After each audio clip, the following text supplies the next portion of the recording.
Sur la question donc de la forte pression fiscale, c'est ça, moi ce que j'ai entendu là, ça c'est vraiment la caractéristique du Burkinabé. C'est vraiment le Burkinabé. Il faut investir chez moi, mais il ne faut pas que je paye les impôts. Moi je le dis comme ça de façon terre à terre, c'est un peu cela. Prenez tous les pays du monde là.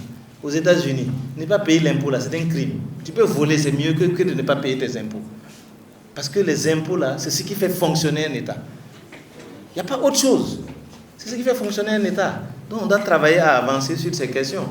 Sinon, au niveau de l'espace UEMOA, là, la norme en termes de pression fiscale, c'est 20% au moins. Nous, on est à 16% au Burkina Faso. Et on veut monter à 18,2%, sans atteindre même les 20% dans 5 ans. Et vous dites de faire attention. Mais si on ne fait pas ça, on ne va pas mobiliser. Donc on va travailler, ceux qui cachent l'argent alors qu'ils doivent payer les impôts. Il faut les traquer, ils vont payer les impôts pour qu'on puisse travailler. Moi, c'est ce que je tiens à dire. Je préfère être direct là-dessus. Nous sommes à 16% de pression fiscale. On ne peut pas se développer avec ça, ce n'est pas possible.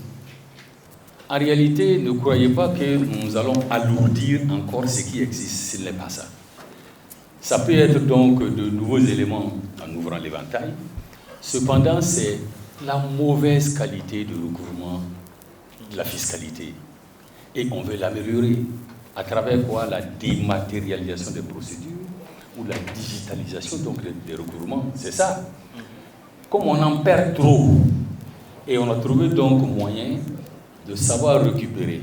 Là où il y a les déperditions, c'est les trous qu'on va boucher et vous verrez bien que ça va monter. Il y aura de l'accroissement sans que ce ne soit ressenti donc sur l'assujetti. Cet atelier régional donc de présentation des grands axes du PNDS 2 donc dans la région du Sud-Est s'est très bien passé et l'atelier a observé 3 grands temps. Le premier c'était donc le bilan de la mise en œuvre du PNDS 2016-2020.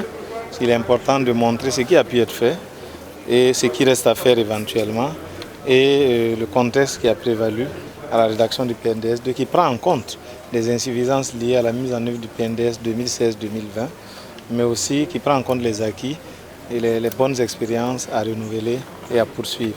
Et le deuxième temps fort, c'était effectivement la présentation des différents axes du PNDS 2 et enfin, donc le troisième temps, c'était la présentation des outils de mobilisation des ressources et la préparation donc, de la table ronde des bailleurs de fonds qui aura lieu en début décembre donc, en Belgique.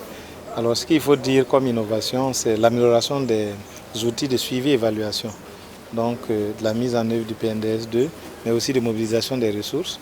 Les aspects innovants en termes de mobilisation des ressources, par exemple la question de l'actionnariat populaire, donc les financements participatifs. Donc les documents sont pratiquement prêts et ça devrait pouvoir être lancé dans le cadre donc, de la mise en œuvre du PNDS 2, mais aussi la prise en compte des questions de sécurité, des questions de paix, des questions de cohésion sociale dans la deuxième phase du PNDS. Ça c'est extrêmement important. Ce n'était pas très bien marqué dans le PNDS 2017-2020, mais le contexte que nous vivons aujourd'hui et les besoins en termes de bonne gouvernance des populations, c'est un besoin fort exprimé. La question de la qualité de la réalisation des infrastructures, tout ça s'est pris en compte et tout cela a été présenté donc aux forces vives de la région.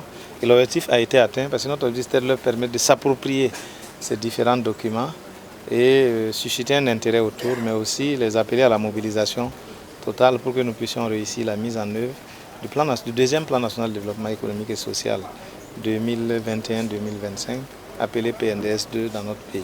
Le coût de ce deuxième plan est de 19 000 milliards environ.